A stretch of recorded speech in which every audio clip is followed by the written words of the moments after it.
Hello YouTube, this is Ben Gessel. I might do a few more videos tonight.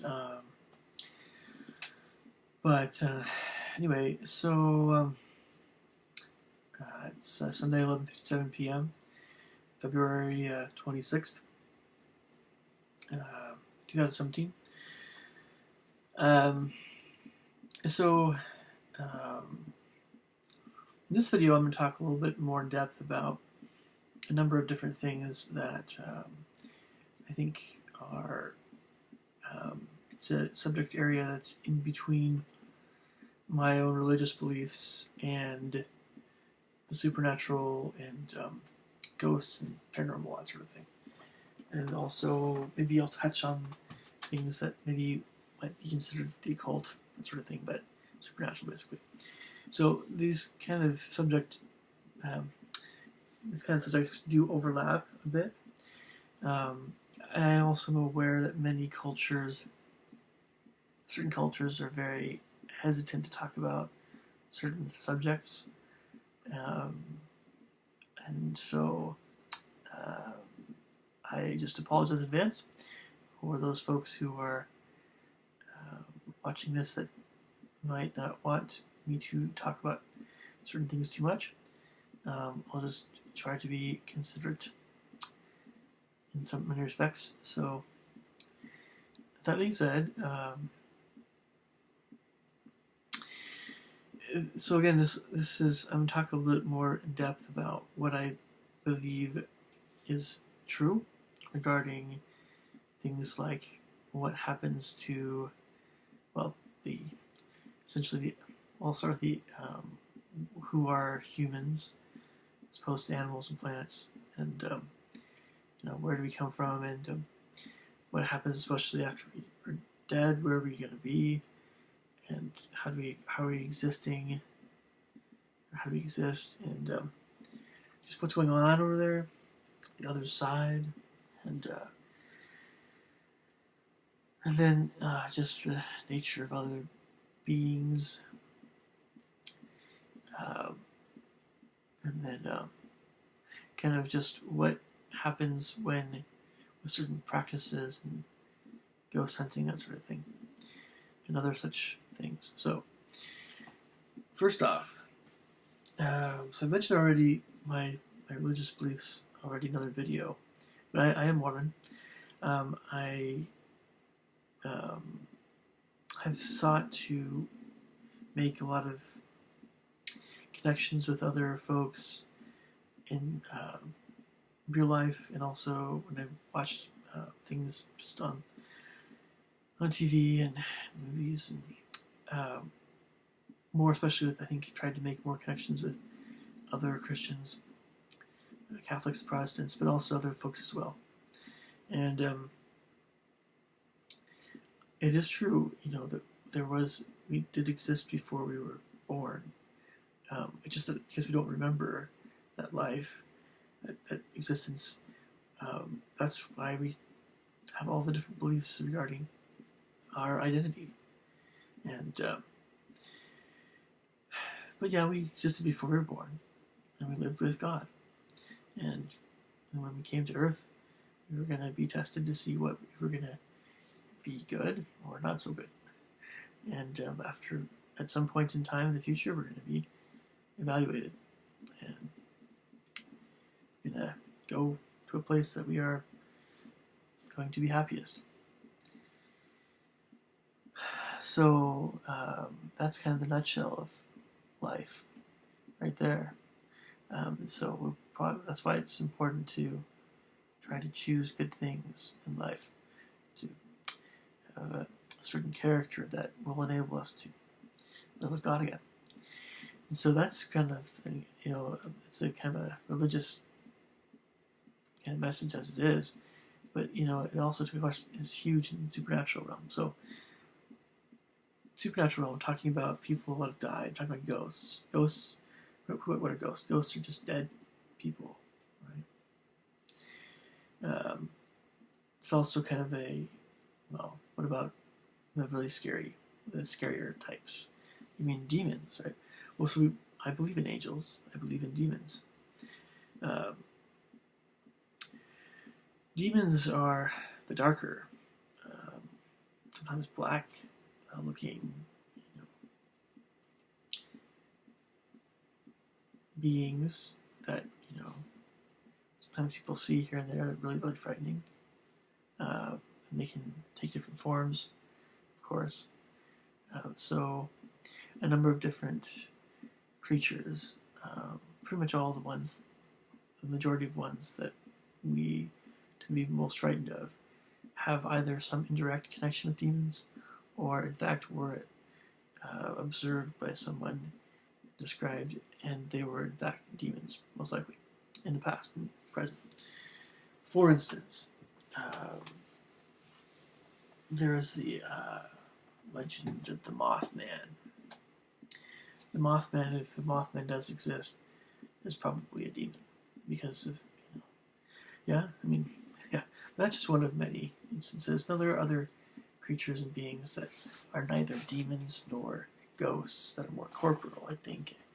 I mean, I've heard, I know there's some other interesting rumors about the Sasquatch, that sort of thing. And there's some connection with, oh, I don't know, human evolution or all that kind of stuff. But I have my own theories in that area, but that's maybe a subject for a different time. But so we have dead people, ghosts, and you have demons, and demons are essentially those beings that are essentially, in fact, intelligent, sentient, essentially human, but they're not considered humans, but they are essentially, their true form, they are humans, human spirits, and they were never allowed a body, so they are trying to make us miserable because they're that angry and that they're consumed with our destruction. Put it that way. That's a demon. So whatever they can do to distance ourselves from God, they'll do. And that's, I know that usually a lot of times I like to talk about fantasy and things that are imaginative. What I'm talking about here is very real. And of course, there are people that don't believe it. That's fine. But what I'm also saying is it's very sobering. This is kind of more of a sobering subject because I am addressing something that is a bit more. It's actually, at least in my estimation, many other people's estimations, it's very, very real, and you can't also deny the existence of good or evil. At the very least, in people. So, anything else that I was to mention in this video? I don't want to take too much time with this one, but so now, with all that all being said, the use of Ouija boards are, I think, bad, but not necessarily. I don't know if they would be especially sinful, but Ouija boards are. You're kind of calling to evil spirits to say, "What's up?" Same thing with tarot cards. They see that stuff, and they like it when you place your trust in what's going to happen in your life on anything other than your own choices. So, stars and cards and whatever. You're giving up some of your self-awareness to make your own decisions about life, placing some of that in fate.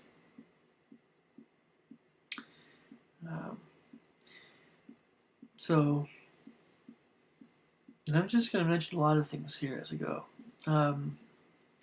There's a device that's used to detect spirits in the cemetery, a metal rod. It's also a very, very bad idea, even for people that think they know how to use it. In fact, most anything you hear about in the we'll say supernatural, paranormal world but most things that are used are a bad idea. If I were to use a device, EVP, to record things, I might consider that to be a neutral ground. Because it's true, you can have people on the other side that are, just dead, they're our ancestors or relatives. You might have times when some of them, I do believe that you might have times when some of them will want to try to get through to you. Maybe you're just consumed with some of the other things, and so maybe there's something to that. I'm not saying it's the only device that might, be some kind of window into the other world. But by all means, I have an ongoing train of thought here. It's not like some of these things are set in stone. Maybe this is one of the first things I mentioned, but one of the thoughts I've had is that the more that someone researches something that's evil, even if they are also including good spirits in that search, the more that they might find what they're searching for, and the more that they might, because it is evil, the more that it might negatively influence them.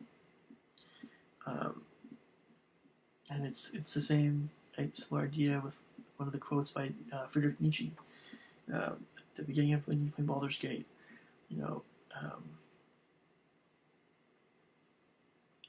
Basically, in my own words, I'm not sure if this is word for word, but if you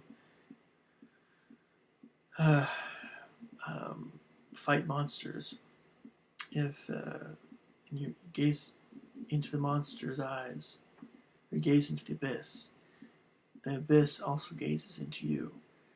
And that means that, that kind of contact that you have with evil, it might not be what you want.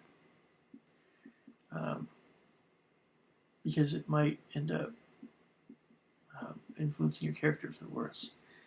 And so this is one of the big things that I think will become more and more evident to many people in time. And it's not always very apparent.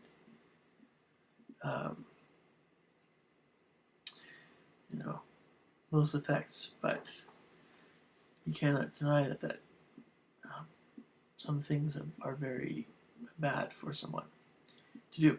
And I'm only mentioning things that are more the supernatural arena in this regard. This all being said, for anybody who's interested, for instance, let me back up here a little bit. I think that ghost hunting and the paranormal, it's very interesting. I still follow some of that stuff, but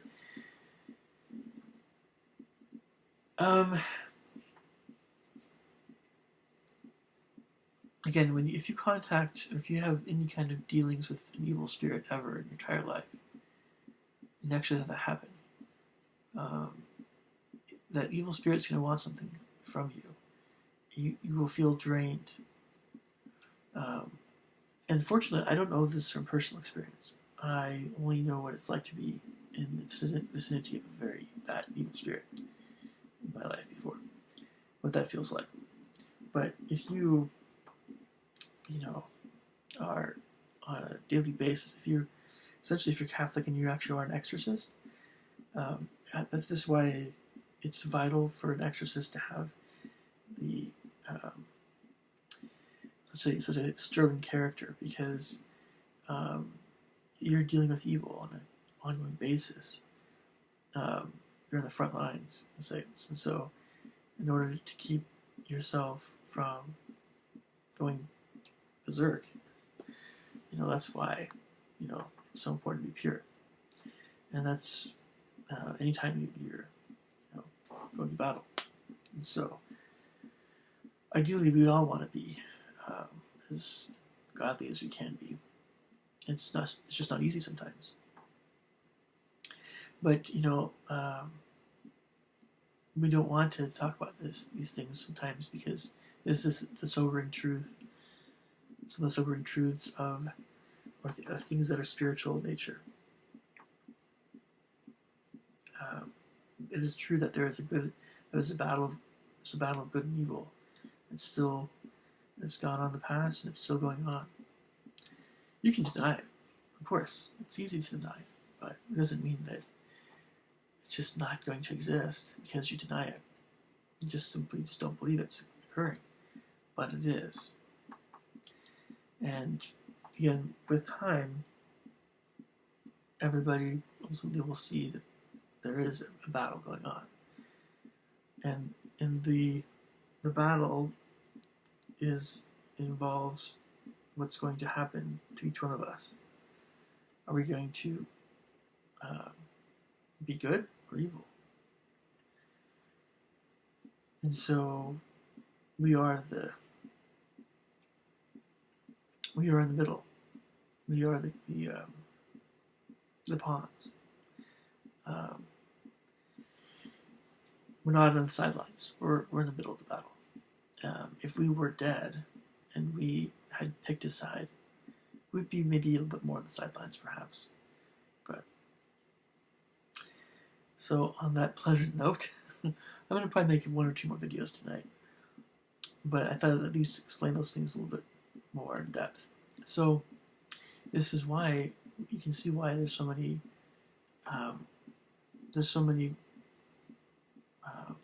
reasons to find common ground with one faith and another faith. It's not at all like,